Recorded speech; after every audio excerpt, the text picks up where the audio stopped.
Kumusta mga bata? Handa na ba kayong makinig sa ating panibagong kwento?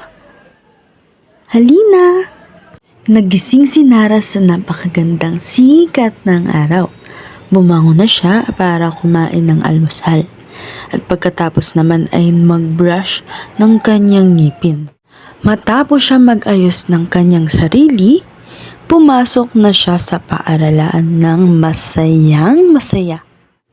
Nakita niya ang matalik na kaibigan na si Joseph at magkasama silang magpunta sa duyan at naglaro.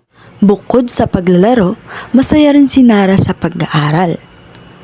Dahil marami siyang natututuhan sa paaralan.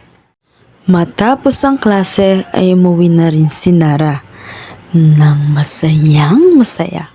Nang makauwi si Nara sa kanilang bahay, kumain na agad ito ng hapunan.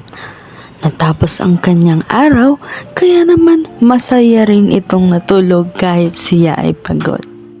At doon na nga nagtatapos ang masayang araw ni Nara. Nagustuhan niyo ba ang ating kwento mga bata?